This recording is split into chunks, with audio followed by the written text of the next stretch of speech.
Welcome back to Finn vs. History. I'm here with Horatio Gould. Oh no! Oh God! I'm gonna die! And this is our second part in our Titanic series. Yep. The Unsinkable podcast is nearing its date with destiny. There's a fatberg in the ocean.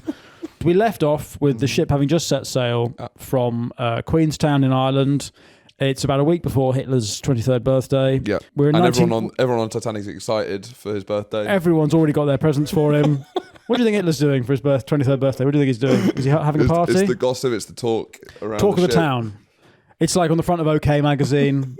What Hitler's party? They've got exclusive rights to the. Who's going to be on his arm? We're in 1912. When in the world is this? To place this is after the invention of the hot air balloon. Right. But before the prominence of the fetish of fat women sitting on balloons came into the cultural Bubble consciousness. Man, I think is that what that's called? I don't know what is the women sitting on balloons the fetish called? Yeah, Charlie, you must. Do you have to Google that, Charlie? I would have thought you'd known that off the top of your head. What's it called when a fat woman sits on a balloon? So the kind of the balloon as a cultural thing as between those two things, we're kind of in between those. We two are periods. right in the meat of the balloon's life culturally. That you know what a hot air balloon is, but if you talked about balloon fetishism, they would have absolutely no idea what you're talking about. They know you can fly in a balloon, but they have little knowledge of the depths. The true pleasure. Well, they don't know because it's after the Titanic that in many ways it's a loss of innocence, right? It's kind of like Are you saying they're linked? What I'm saying is the Titanic is the kind of the height of Edwardian ambition. Yes. Right? It's this kind of this feat of Titanic engineering. Yes. Then this happens, World War I starts, and it sets off... Fat chicks are sitting on balloons. It sets off a century of cultural decay. Yes. That results in fat women sitting on balloons. Right. Being paid as sort of OnlyFans creators. Okay, wow, so that's never really brought into the discussion about the consequences of the Titanic. No, exactly. Well, they're far-reaching. I thought it was more maritime regulations that changed. I didn't realise it was the birth of OnlyFans and of piss play. Well, in some ways, maybe the erotic fixation with the giant fat woman sitting on the light balloon until it pops, that might have come around as a sort of generational trauma, or like in the popular imagining of the ship hitting the berg. You know, that is the ship the woman? I guess in many ways the iceberg's the woman. The giant iceberg. In that, or you see her head and you can't imagine the mass of her below her head. And that, I think there is an erotic element to it, you know. Well, as we discussed last time, which people didn't realise until they read about it in the newspaper. They start imagining it, and there's that idea: am I just a small ship hitting an iceberg? You know, a big, fat, icy woman, a fatberg, sitting on a small balloon. You know, fat Jewish woman popping balloons. The way it kind of under its weight and then snaps and no, fascinating. Speaking of drowning, yes. Do you often feel like you're shoulder deep in the cold waters of the Atlantic? Exactly. The Titanic is your brain and the iceberg is a mental health crisis. Well, don't worry. There's a lifeboat. Brilliant. Yeah. We deal with mental health by saying slurs on a podcast, but I feel not everyone has that privilege. Speak for yourself. Speak for yourself. I scream into my jacket. Now, I reckon I could do better than that. There's probably you've been subscribing to worse help for too long. I've been subscribing to Get Sad, which is not a partner of this podcast. This is a paid advertisement from BetterHelp, not Get Sad. Yes. Everyone's got a right to be happy. Yes. Not everyone has a right to be safe from the Titanic. No. That is based on whether you bought first class or not. It's true. Always upgrade. Yeah. But with BetterHelp, get the help you need. Yeah. Regardless of what class you are on the Titanic. This is classless. Right. And if anything, doesn't matter what class you were on the Titanic. Yeah. With this discount, 10%, use the betterhelp.com/FinnTaylor. If you think you might need to talk to someone, there's no easier and quicker way. Because, you go, oh, is it the right therapist? Do they smell? Yeah. BetterHelp sorts it all out. betterhelp.com/FinnTaylor and use the discount code FinnTaylor for 10% off your first month. Creative. And you'll be supporting this show as well. Exactly. And I've met a lot of listeners to this podcast, and I do think you definitely should use BetterHelp. Oh, undoubtedly. Subscribing to this is a cry for help. Yeah, exactly. And this is what you need. This is the help you need. Just arm yourself with the tools to cope with your everyday life. So to pick up the story where we left off, it's just left pedo land. It's just left pedo land. Southampton is the highest proportion of pedos in the country. Is that a true fact? At time of recording. Depends. Yeah, I mean, obviously, Bradford depends might catch on up. population flux, immigration, emigration. Stoke's quite high up. The pedo diaspora could be spreading. Where's their motherland? Ireland, maybe? I don't know. I guess so. There's a lot of, I don't know. I'd say the UK does pretty good. Yeah, well, I suppose we are the birth It's kind nation. of an epicenter. I mean, it's one of the UK, Ireland, France, or Greece. Because right? what the UK does better than we have more paedophiles than hebephiles. Do you know what I mean? Yes. Like, there's other cultures that are taking advantage of a 14-year-old girl because she's defenseless, right? Mm-hmm.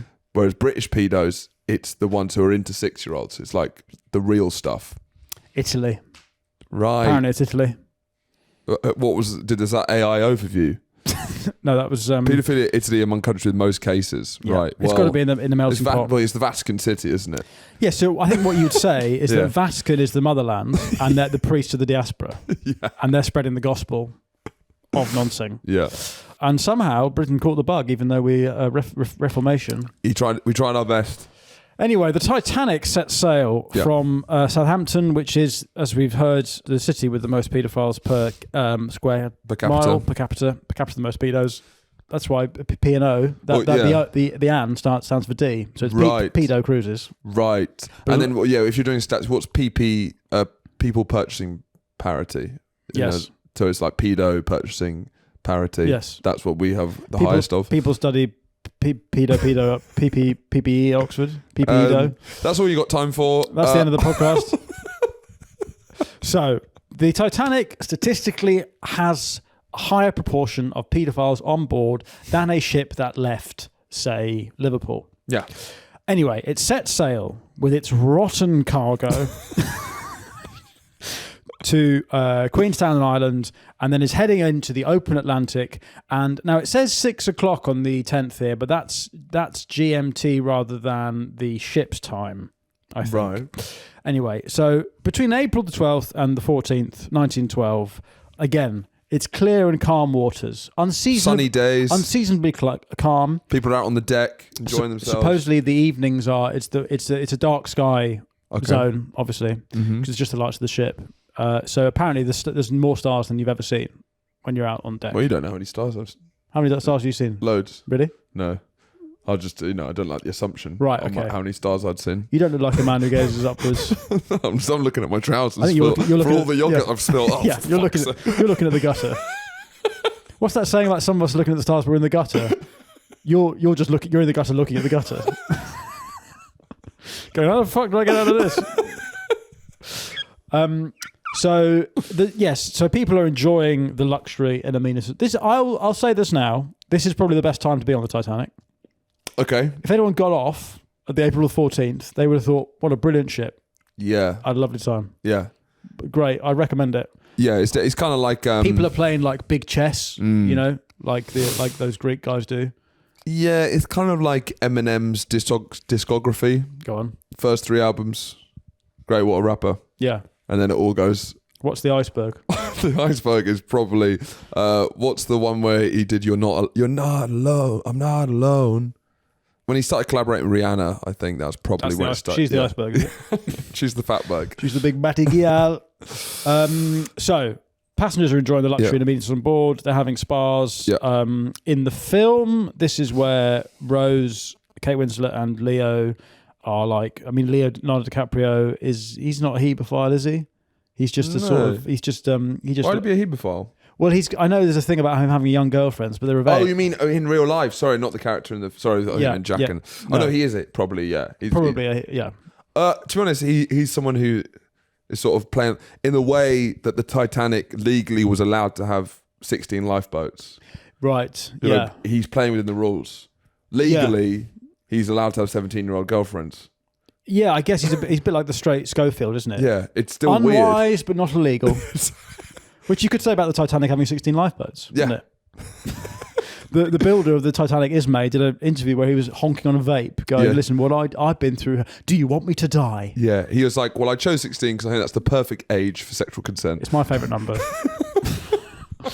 We haven't even talked about the captain, have we? Captain Edward Smith. So much maligned. Solid gold ledge. Yes, he's a very British man, right? Where's he from? He's got the air of a sort of opening batsman. But from pre-50s, right? Yeah. Interwar year batsman, sort of. He looks like what I imagine Graham Gooch looks like now. Yeah. Beautiful salt and pepper flecked beard. Gentleman cricketer. He's not professional. No. He's an absolute. He's the Geoffrey Boycott of sea captains. He's had a distinguished career. Yeah. So he's from Staffordshire. He's 60. I think he's in his early 60s. Yeah. When this happens, and he has had a few, let's say, dicky incidents. Yes. In the run up to the Titanic. Right. In fact, he fought in the Boer War, but as the ship leaves Southampton, it's so fat and massive that when they turn the propellers on, it sucks the SS New York, or whatever it's called, which about 4 years ago was the biggest ship in the world, into its like whirlpool or whatever orbit, and a very nifty bit of quick thinking and manoeuvring from Edward Smith basically means that they don't crash and they just pass each other. And that delays the trip by about 45 minutes. So if they were 45 minutes early, the Fatberg might not have been there. The Fatberg might have still been attached to New York. Right. So, I mean, that's just, again, when you're talking about the series of unfortunate events. Yes, the novel series. Yes. Where Jim Carrey played the lead villain. I've not seen it. Have you not read it? No. Well, yeah. Lemony Snicket. Oh, that. Yeah. I've heard of it. I don't know what it is. But you're not referencing that. You're just talking about that. Fine. I'm talking about this is literally a series of unfortunate events. Fine. Not that I just need to clarify for listeners back home because I probably think you're talking about the Lemony Snicket series. Hey, look, if you're feeling a bit lost, Hitler is about a week away from 2023. Grab onto the yardstick, the safety rail of where are we in Hitler's life. He's a young man in Germany. He's just been rejected from art school. It's about to get quite fun. So, anyway, he's known as the Millionaire's Captain. Go on. Because from 1904, he commanded all of White Star Line's newest ships on their maiden voyage. So he's kind of like... He flies private jets. It would be that guy. But right? I think it's more like, if we're going back to the kind of Oedipal undertones, he's taken these ships' virginities. He's the guy. He's the guy he takes their maiden voyages. That's what he does. Okay, so he's a bit like Leonardo DiCaprio. Again, he's like Leonardo DiCaprio. Yeah. His whole thing. As soon as they've done one voyage, they're run through. Yeah. They're spoilt. Yeah, they're spoilt goods. They're used goods after one voyage.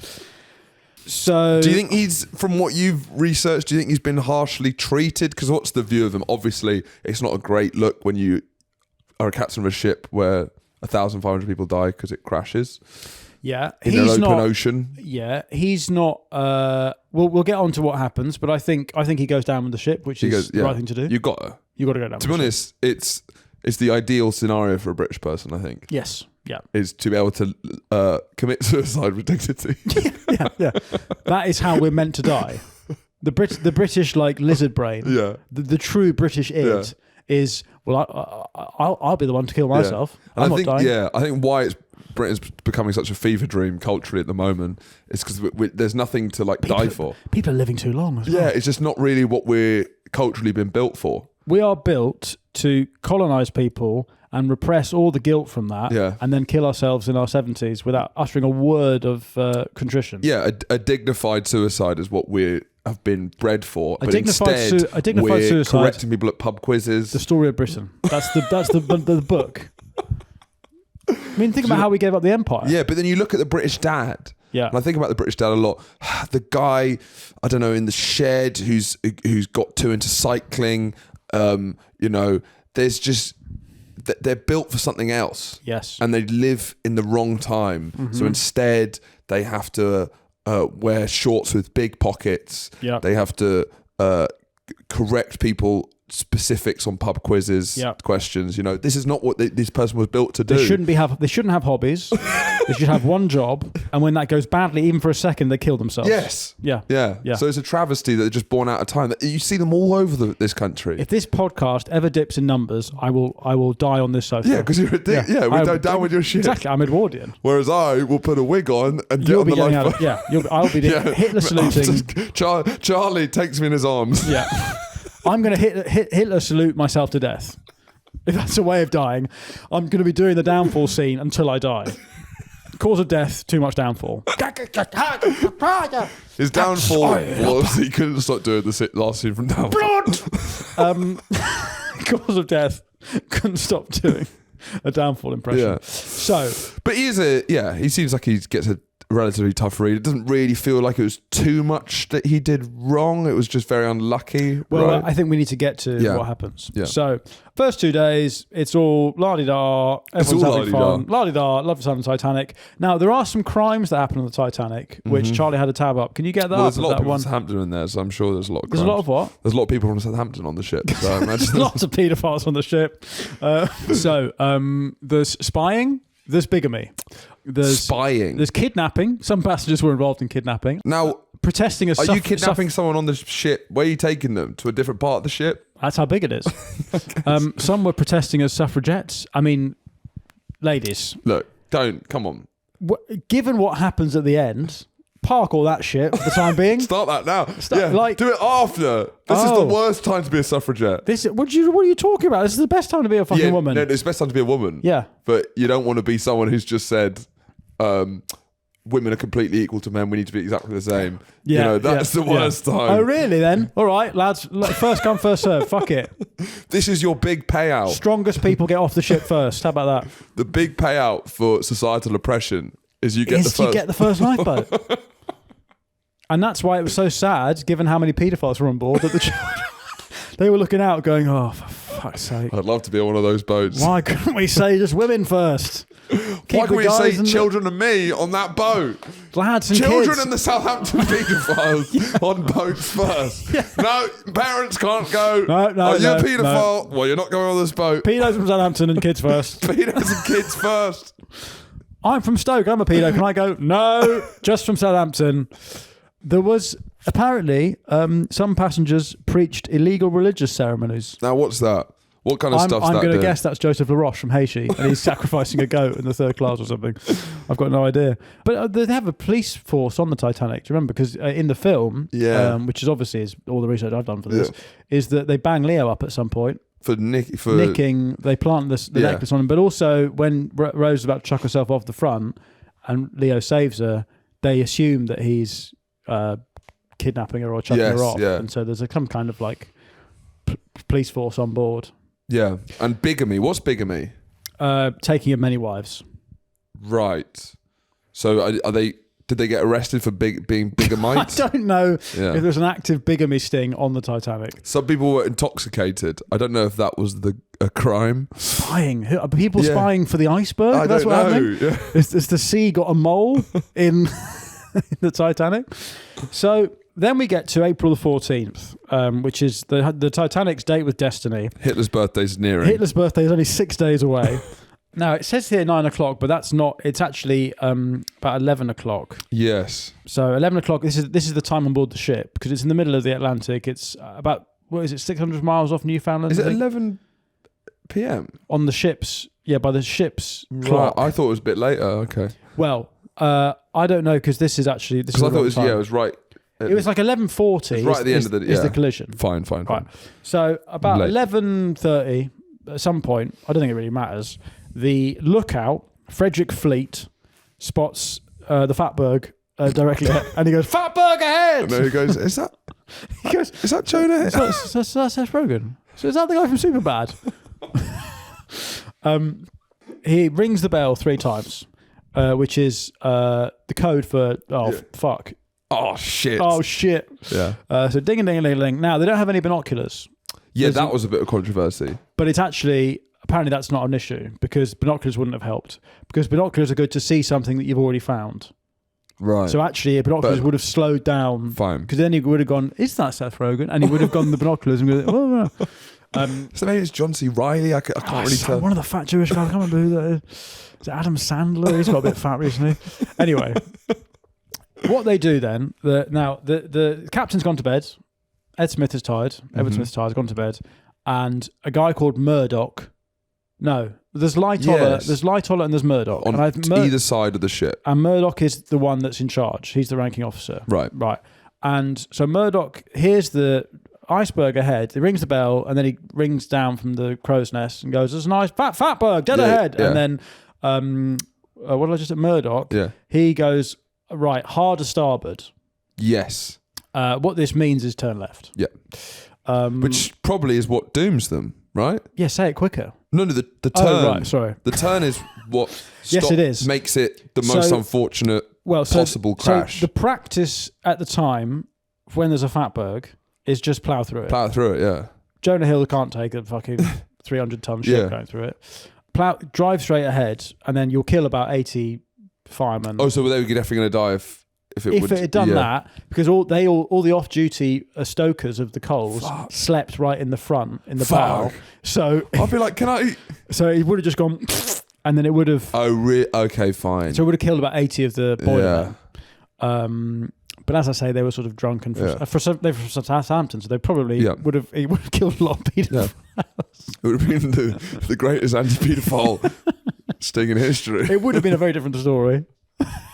It would have been a happy story, a happy tale of how, you know how like Viagra was discovered when they were trying to make heart medication. Yeah. It would have been like, we were trying to sell to New York, but we ended up getting rid of loads of paedophiles. Straight in the swamp. Yeah, it's always the byproduct that you never see. Right, try to get a diagram up of what happens, because I found this interesting. They immediately go hard to starboard, turn left, hard left. Now watch me whip. Now watch me nay. That's kind of what they're saying. Right? Yeah. I don't know what anything you just said.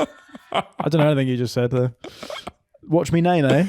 You know that song. Now watch me whip. I think now watch me nay. I've never heard of this song. Is that what the band? Yeah, was it's by Keane. Is that what they were playing at the end? Yeah. Well, if this happened now, what do you reckon the band would play? Probably. Yeah. I was thinking. No. Yeah. I had a bit that I could never get off the ground. I was thinking, if you were a beatbox collective on a cruise, oh God, would it be appropriate to play as the ship goes down?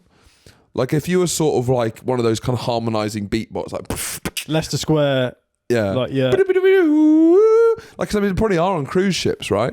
You'd have something like that. Are you suggesting that the band were like buskers and they were just trying to make a quick buck? No, I'm saying these aren't like buskers, but if you think about how trashy a cruise is now, right? They will definitely have like harmonizing groups who'd have like a beatbox element to them. Mm. Are they playing when the shit goes down? Like, is there any way to melancholically beatbox? Boom, boom, yeah. Yeah. You know, you put on your best sideways cap, you know. What it would be, it'd be really gash. It would be some like prick who thinks he's James Blunt. Yeah, it'd be a tribute act. Beautiful. You're beautiful. And everyone would be like, can you fucking shut up? You're shut up. You're making this worse. Right, let's go. Let's walk it through. So, Titanic has seen the iceberg and it is going towards it at 20 miles an hour. So, again, completely safe for school children to be in between the ship and the iceberg. It then goes hard to starboard, which means hard left. And because it's, 100 years ago, whatever, it takes fucking ages because you see this in the film, they put like a thing, like they have a big wheel and they put it to the hard left thing. And that is a signal that tells the men in the boiler room. So they look at that and they go, oh shit, we need to turn left. So the kind of, the communication chain is fucking, there's so much lag on this. Yeah. And it's Mediterranean lag. It's Mediterranean lag, but by Protestants. But again, something we need to say is it's an unseasonably, unusually calm and clear night, which sort of, perhaps you wouldn't think this, makes it very hard for people to see the iceberg. Why? Because there's no surf, there's no waves, and you would determine the shape of an oncoming object by the waves. Fine. But because the sea is completely still, supposedly it's some of the stillest waters in April for 50 years. I don't know how anyone's fucking found that out. Well, it's about to be pretty unstill. It's about to get quite choppy. So that's why they don't see it till it's quite late. Murdoch goes hard starboard. So what he tries to do is quite complicated. What he tries to do is go hard starboard, then hard port, which basically means turn it hard left, but which you wouldn't then keep it that way because then the back of the ship, the stern, would crash into the iceberg. Right, yeah, and then swing out So he tries the back. to basically do quite a weird maneuver where at some point he puts it into reverse. Yeah, he's twerking the ship. He's twerking. The ship is twerking. The back of the ship is... So he's trying to do a maneuver where the front of the ship misses and then the back of the ship comes round and the ship misses. Now, the ship does miss the bit of the iceberg that you can see. Yeah. The iceberg is shaped like one of those dildos that has like a little bit of like a spur. Yeah. Which kind of makes you, as a man, think, well, I don't have that. I can't compete with that. These sex toys. So that's the iceberg. A Chinese sex robot. It's a Chinese. It's a Chinese sex robot, and the little whatever it is, the clip stimulation thing. That's the thing. The rabbit, yeah. The little hook. Yeah. I don't know what that's for. Is it for the arse or the clip? What's it for? It's the rabbit thing, isn't it? That's the whatever this is. I don't know what that is. There's the dildo. You can only assume that goes into the vagina or the bin, as you'd call it. Yeah, but I guess these are doing things that are just above my pay grade. I don't know what the. But what are they? What are they? It's that bit. It's like a tree. Yeah. Right. Yeah. I know what that is. I can compete with that. Yeah. Just about. Yeah. And then there's this thing. Yeah. I don't have that. They're not What's that meant to be? My pubes? Is that my balls? Am I meant to put my balls in there? Yeah. This is like Terminator when the robots have taken over. Am I meant to shove my balls in her ass? Is that what this toy is telling me? So that's the bit though that cleaves, as we said last time, through 5 compartments like of the Titanic, like a can opener. It also cuts along the line of the join in the hull. Yes. So there's all these rivets. Yeah. And there's something about the rivets being the wrong rivets. Right. Supposedly, if you're looking for why this happens, they could have used different rivets. I think that's nitpicking, personally. Yeah. But then I can imagine if you're building a ship, wrong rivets. Yeah, choose the right rivets. But if you get the wrong rivets, I can see that being a real problem.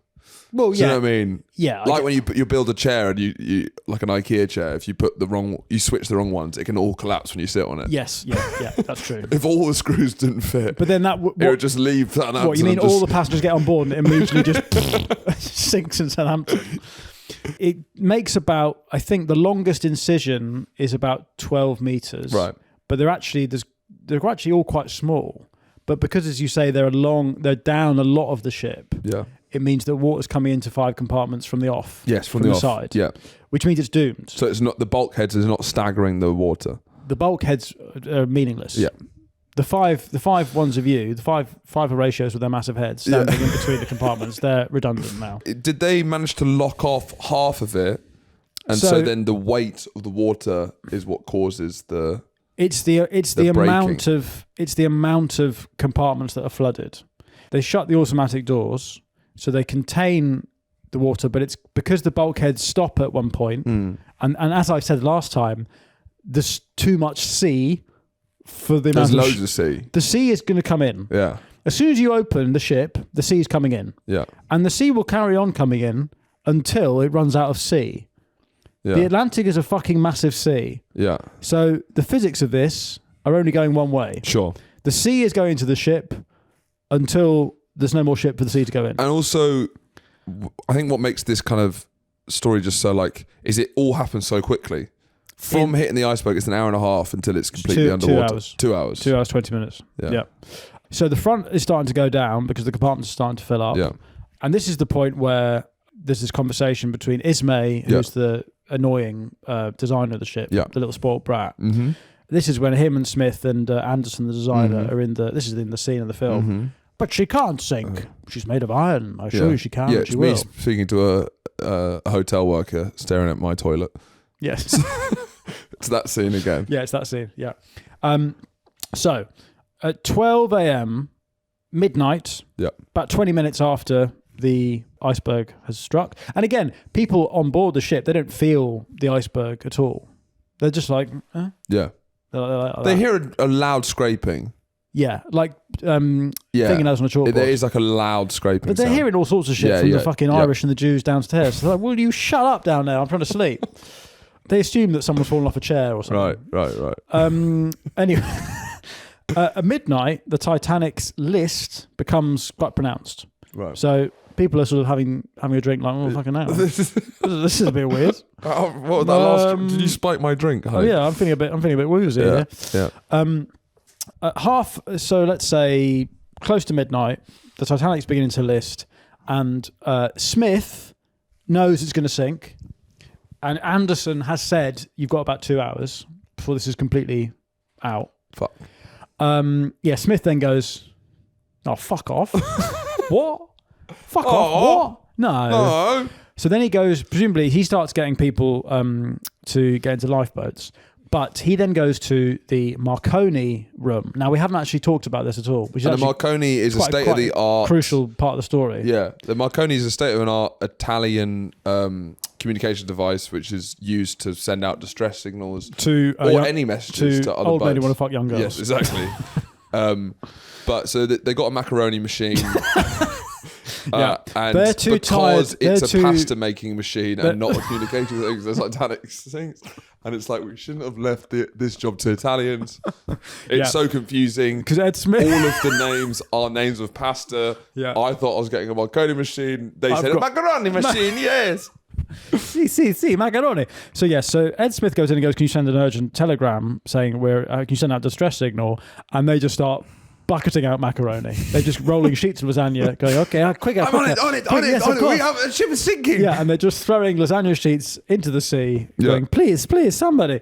The Marconi machine is like telegrams, and people are using it to basically send a telegram to their loved one saying, "I'm on board the Titanic." But obviously, that's like they're also sending mail, and I'm like, "What the fuck are you doing? You're just sending it to a different part of the ship, and then when it gets to New York, it's going to go." I wouldn't be sending letters. Yeah, that's stupid. Anyway, my point is, I guess it's putting emails in drafts to send later. The macaroni machine is like people are using it to say, "Look, I'm on the Titanic." Yeah, it's postcards. Yeah, but there's a backlog of that, which is why they're dealing with that late into the night. And then Smith's like, "Can you stop eating pasta and send a distress signal?" And they're like, "Oh, fuck, we've got all this shit to do." So the kind of 20 miles away is the nearest ship. Maybe the SS, not California. Yeah, there is a California. Is it something California? And they send out the 2 flares. They think they're fireworks, which I'm like, surely there should be a distinctive style of flare where it can't be mistook for a firework. Yeah. Right?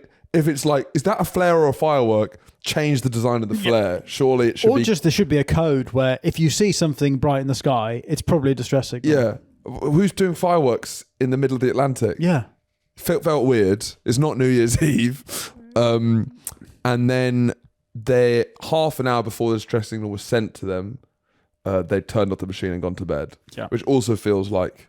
gutting. Yeah. I don't know how big the ship was, I guess. Because if it's a massive ship, you want the Marconi machine on all night. But if it's a smaller one, I guess you probably wouldn't keep it on all night. Energy bills. No, they're probably like my parents who switch the internet off at night. Right, yeah. Unplugged. They don't trust it. Take the phone off the line. Yeah. You don't know what can happen overnight with the internet. Yeah. Someone could come in and some burglar could come in through the internet. So at this point, it's about midnight. The macaroni machine's not working. Yeah. Smith is like, "Okay, we'll send out some distress signals." The Carpathia responds and says it's 4 hours away. And Smith's like, 4 hours? Yeah. We've got 2 if we're lucky. Yeah. So at that point, he's like, we're in a big poopy. We're in a big poopy here, lads. Yeah. And at this point, they're trying to get the lifeboats open. There's lifeboats on either side, lifeboats on two sides. And they've got 2 of the heads of command on each side. They've got, what was his name? Murdoch on one and Lightoller on the other. And there is a slightly different way of doing it on each side. Murdoch is like, "Let's get them all off the ship." And Lightoller is like, "Boys, we're staying on. This is your chance to get rid of the wives and kids. We're going to fucking party like there's no tomorrow, because there isn't a tomorrow, because we're going to die." The rule is women and children first, and they both basically interpreted it differently, right? So one side is like women and children, and then any other blokes they can see. As in like if the space get a bloke on. Yeah. And then the other side is like, "No, I'm not letting anyone on who's not a woman or a kid until all the women and kids are off the boat." But what ended up happening, tragically, is so many half-filled lifeboats. Yeah.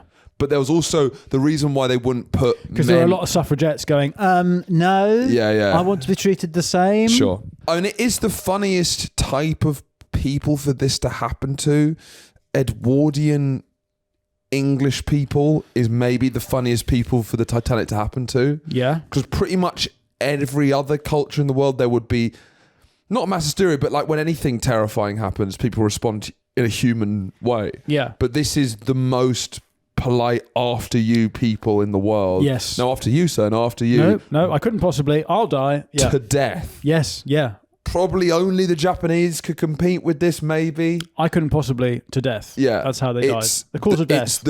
It's this period, this culture in time, one of the funniest groups for this to happen Totally. Cause of death. No, after you, sir. No, after you. No, I couldn't possibly. After you.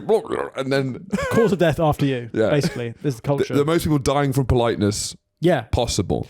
So, women and children first became policy with the sinking of the Royal Navy ship HMS Birkenhead in 1852. Now, is this chivalry, or is it that women and children can produce life? Is it like the continuation of the race? Because if it's that, then surely there should have been some qualification on like, well, she's too old, she's too ugly. Right, do you know and then I mean? you also need a stud ball to go in the... Every ship's got to have a stud. You don't need many. No. You just need... I'll be the stud. I'll be the stud. I'll be the stud. Yeah. Bad luck.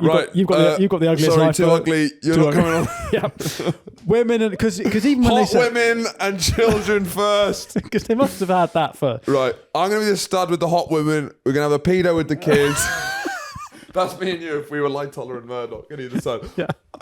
You're making sure that the pedo and the kids were there. Pedos and kids first. Me and the hot women are going in the lifeboats first. But there must have been a guy who was like, women and children first. Okay, not you though. Not you. Not you. Are there any fitter women still on the surely. ship? Come on. And then it's end of the night. The crowd's telling out. Sorry, you're the hottest one here. You're in luck. I'm pissed. It's 5 a.m. Count your lucky stars. You're lucky I'm 6 pints deep. 6 pints of the Atlantic deep. Because you're getting on. Yeah. But yes, so I think a lot of the reason as well why Lightoller didn't want to put men in empty spaces is because if men saw, they were terrified, probably rightly so, of causing a stampede or hysteria. Yeah, so the main thing, again, the priority more than saving lives is not causing panic. Yeah. Which is hilarious. Because panic is a fate worse than death. Yeah. You unflappably... Embarrassing. You basically sink with dignity. That's the idea. And the British love of queuing is probably on greatest show here. Never been better. This is a queue for the post office at Christmas. Yeah. Everyone is just, this is going to take fucking ages, but I'm going to stand here. This story is when you really start to think Britishness is a mental health disorder. It's a handicap. It's a disorder. Yeah. But so few other cultures would act like this. But I would still rather die this way than in a mad orgy of an Italian ship sinking. We're sinking. We must fuck each other right now. That's what would happen if an Italian ship sinks. They'd go bunga bunga to death. And then the rest is history that do a great series on this. Who are they? I don't know. Never heard of them. Our estranged father who has nothing to do with us. Please. Daddy. They say that kind of, obviously because of the film, it's a better story if the rich people are super evil and apparently the rich people do actually carry themselves with quite a lot of dignity. Yes. In this story, there's they're more dignified people. If there's one lesson you take away, so they talk about how yes, you were more likely. It's not quite the class. It's not class as gender. Yes, you were more likely to survive if you were a third class woman than if you were a first class man. Definitely. Maybe, I don't know.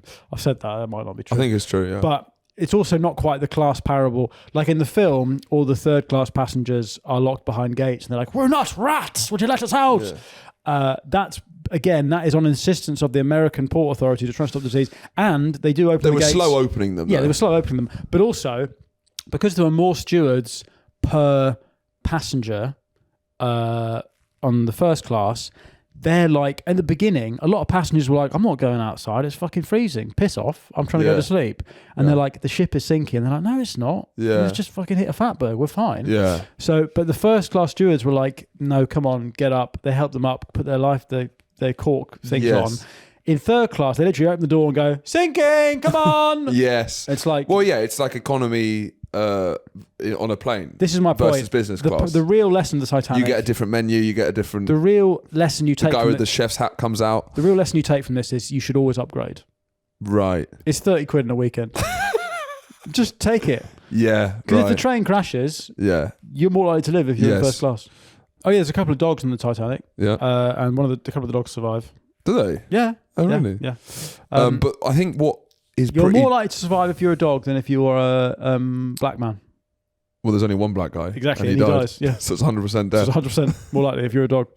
So husbands and wives are all split up. I guess that's one of some of the more tragic vignettes you get. You say it's tragic. Are you married? Do you have kids? I'm not actually. I think this is a matter of perspective.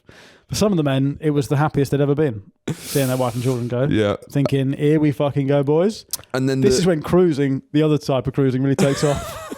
All the women and children leave, and the fellas are like, yeah. I'm going down on a ship. And the other thing to say is that you forget this: the lifeboats. There's a lot of resistance to getting in the lifeboats, and this is why some of them are leaving half empty. It's cold. The lifeboats are tiny little things, and they have to be lowered from a skyscraper. Yeah, essentially. So it's the same as like... It's like 11 stories. Or yeah. It's 30 meters high, the Titanic. So you're having to be winched. And in the film, is one bloke on either side with a rope. Yeah. And then at one point, they're like, they're panicking, and one guy goes too fast, and then the lifeboat's sinking. And, so it's pretty sketchy getting into the sea. Mm-hmm. So a lot of people are like, fuck that. I'm just going to stay. I reckon this ship's fine. Anyway, the power starts to go at midnight-ish, 5 past, 10 past 12. Ship's power starts to fail. Lights are flickering. Mm-hmm. This is the first lifeboat. Lifeboat number 7 is lowered, partially filled. Only got 12 people. I think every lifeboat could carry nearly like 40, maybe. Right. So 12:30, the ship's But some were going off with 27, 30 places not filled. Yeah. Again, they couldn't find women that were fit enough to be worthy of the lifeboats. Yeah. The ship's orchestra starts playing. That's all true. It's at 12:25 a.m. and that's an attempt to try and calm the passengers because, again, panic is the worst thing that can happen. Yeah. So Astor, the richest man on the boat, gets his 18-year-old wife onto the boat. So one of the few paedophiles on the ship who's not from Southampton. Yeah. So. It's quite controversial. His new wife, pregnant wife, 18, and then he quite politely asks, "Would I be able to go on with my pregnant wife?" And they say no. And then he says, "Fine, I guess." But I guess it's when you're so rich that you can get anything. Yeah, that kind of feeling of like, surely there's something I could do. Can I talk to your manager? this is. And they're like, well, yeah, he's having a nervous breakdown right now. Because there's the idea of there's conflicting stories as to what Edward Smith does. Yeah, the captain.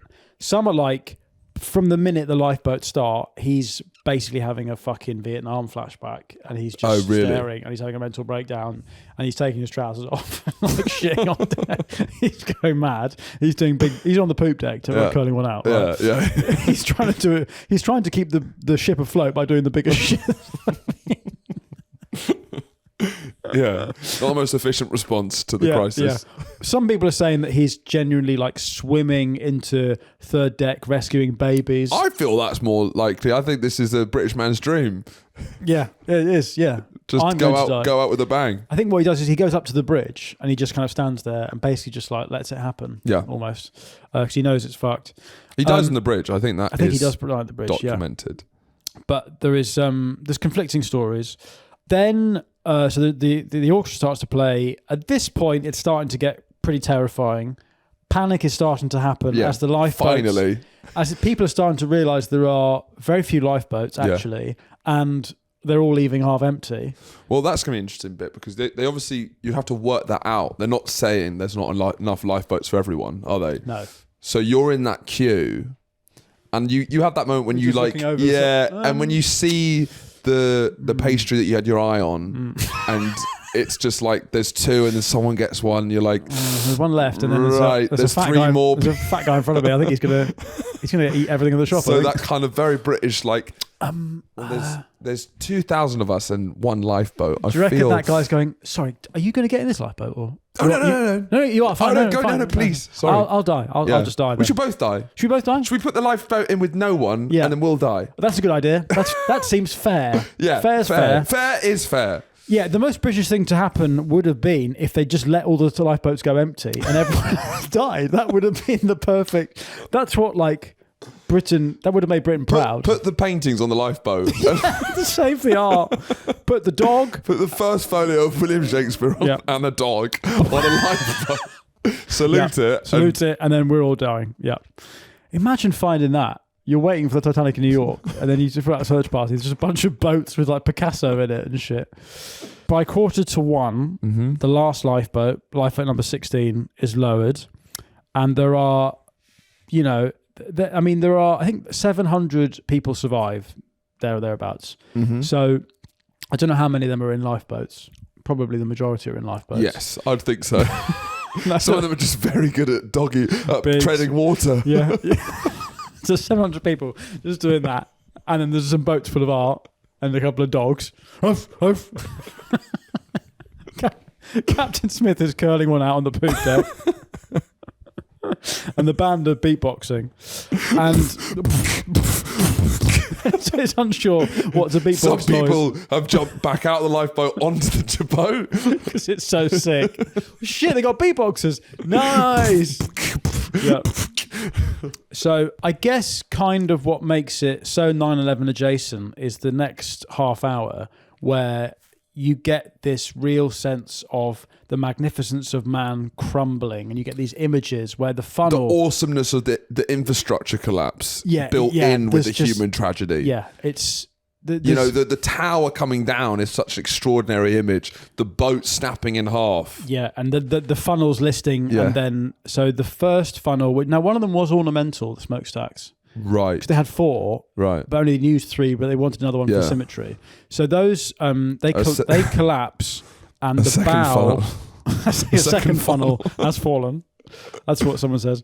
So the Titanic begins to list, right? And the stern goes up into the air. Yeah. The big booty. The Titanic now starts to really twerk. What the Titanic essentially does is slut drop. Yes. And that's why it's so catastrophic. So the Titanic begins to list about 1:15. Stern rises out, big bum in the air. Yeah. The funnels collapse, and in the film, so it collapses, and then is that probably the most amazing moment in the film. Yeah. Is when it swings up, and you really see it's all been quite tight-lipped, the Titanic, but when you see it come up, and all the people fall, hit the propeller. Yeah, and stuff like that. And that's kind of the most you see of I don't know, being in a situation of embarrassment. Because if you're a gentleman... So the guy that falls... Well, it's a bit hysterical to fall and hit the propeller. Sorry, I'm so sorry. Dong. Don't mind me. Oh, I'm terribly sorry. How embarrassing. Yeah. What I'm interested in, because they show that bit really well in the film. Yeah, it's amazing, that sequence. Probably where I would be, which is you'd be right at the top of the thing. The people who are right at the top of the boat trying to... Well, it's easy for you to say that now. Well, I reckon I'd be there, actually. But but you're holding on. You're trying to get on the top bit. Yeah. And I guess it's just funny. I guess it's just the human instinct of survival. I don't know what your plan is, that you're going to just stand on the very tip of the boat as it goes down for the last moment. But you know what happens? There's a guy that steps off. So what happens in the film, to complete what happens, is the boat has been essentially cleaved open, is the bow sinks, and then what happens is that as the stern goes up, the pressure of the stern rising and the being sucked down splits the boat in 2. Yeah. But there's still a bit hung on. So it's like a can opener that's fully open apart from a bit. So what then happens is that the stern flaps back, crashes down like it should be, and then is pulled down under the pressure and that little bit that's still attached from the bow. So so as the stern then rises as the bow goes underwater, this is when everyone starts flying. Yeah. Whee! That does look quite fun. Yeah, that bit looks quite fun. But I guess you're holding on to this is the guy hitting the propeller. Yeah, you want to get on top of the railings here. But, so this is again the symmetry with 9/11 as the falling man. Yeah. That idea of men falling off. It's the almost analogy of basically committing suicide because the other options worse. Yeah, you know, jumping out of a burning building, which I don't think is true actually.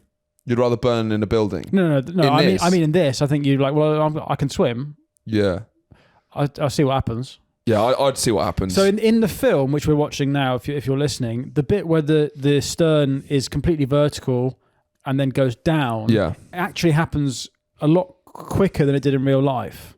What the kind of being sucked down, that actually happens quite slowly because there's a guy who is what Leonardo DiCaprio this is is embarrassing for English people. Sorry, I'm so sorry. That's what they're saying as they find out. Don't mind me. Oh, whoopsie. Oh, okay, ouch. no worries if not. Sorry about this. Can I just squeeze past? I've never been more embarrassed in my life.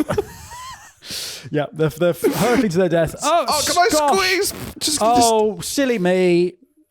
So someone who's in this kind of position where they're looking, they're basically, for people listening, what Jack and Rose are doing in the film is they're basically mounting the stern of the Titanic. And as this goes down, in real life, there was someone who was standing, gripping the rails on the outside, basically surfing the Titanic down.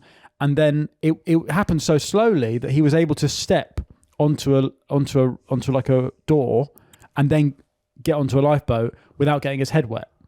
So there's someone. Wait, so he didn't even get his head wet? There's someone who survived the sinking, having not been on a lifeboat, that didn't get his head wet because he was able to step off the stern onto like a bit of debris and then onto. So this is happening quite quickly, and there's all this thing about being pressure sucking down. Yeah. I don't know how actually quickly it happened. Yeah. Given that there's this sort of, I think, like verified story of someone who survived without getting their head wet.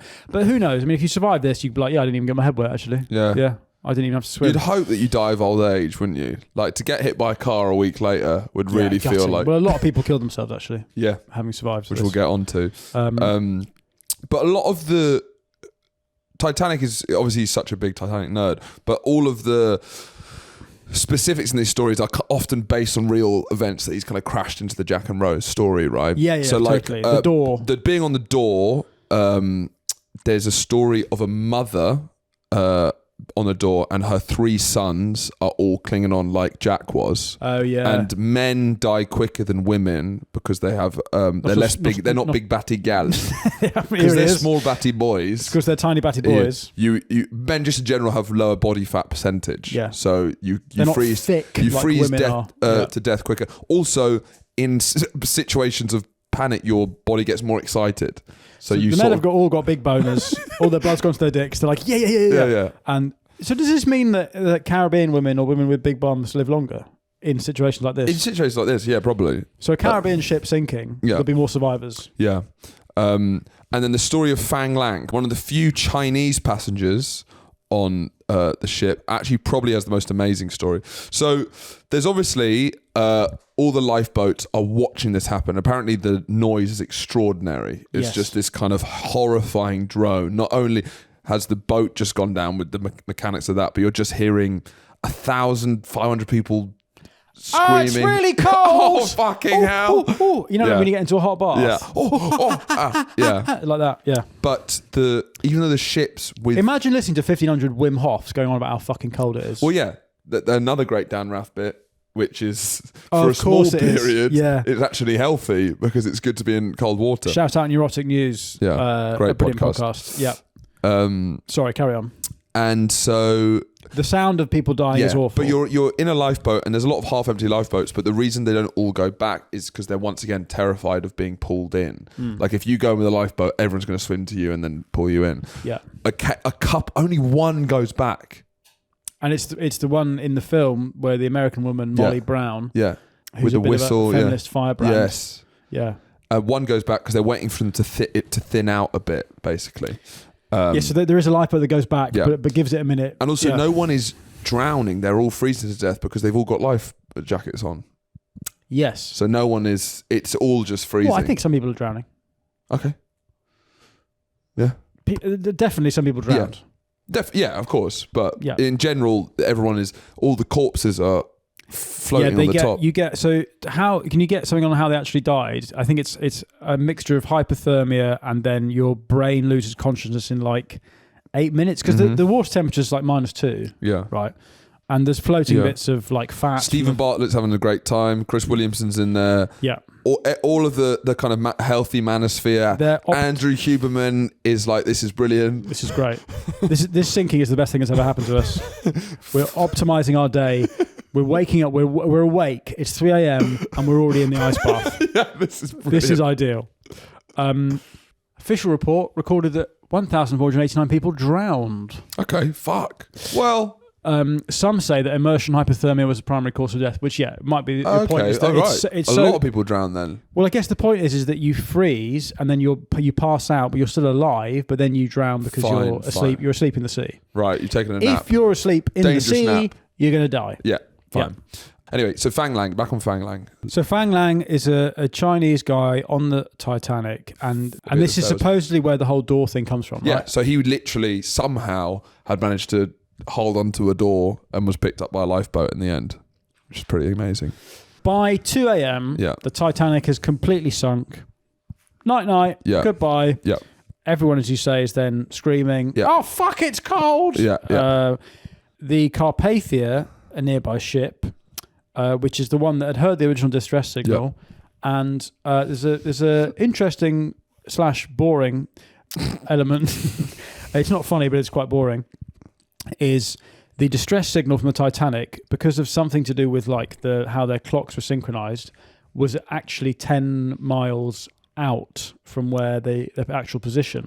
But the Carpathia also, luckily, the actual position was in between where the Carpathia picked up the signal and the original wrong signal. So the Carpathia were on the way to the Titanic and accidentally found the Titanic. Fuck. Right. So anyway, as I said, it's quite boring, but people seem to want the boring bits in the podcast. Yeah. The Carpathia arrives and picks up all the people on lifeboats. Yep. Is it paedophiles first? Sorry? Paedophiles first. Pedos first. The Carpathia is a pedo-only ship. In the film, they then seem to arrive in New York the next day. Is it that quick? I don't know. Where the wreckage is pretty near New York. They got pretty close, didn't they? Yeah. I would be in New York at the Docklands calling all the survivors cowards. Yeah. You're a coward. You should have killed yourself. So the April the 18th. So it's like 3 days on the Carpathia. Right. Yeah. The Carpathia was then later sunk by Germany. That is very interesting. So the Carpathia arrives in New York 2 days before Hitler turns 23. Right. So this all happens in the week leading up to Hitler's 23rd birthday. Right. And I think we should lead this now because we've come into dock but we're going to do a third part on not only the survivors, but the submersible, which is a great laugh. Yes, the Titanic submersible. Yep. That part is already on the Patreon. Yep. For £3 a month, you can become a truther. Yeah. What really happened to the Titanic? We've done that. It's sunk. But the next part's on the Patreon. Did the Titanic really sink? Did it? Yeah. Thumbnail. Is the Titanic still afloat? Has it just gone off course? This is not the story of the Titanic. This is the story of the build-up to Hitler's 23rd birthday. And we will carry on that story in our next episode on the Patreon now. But if not, thank you so much for joining us, and we'll see you next time. After you. The band will play on as this podcast sinks.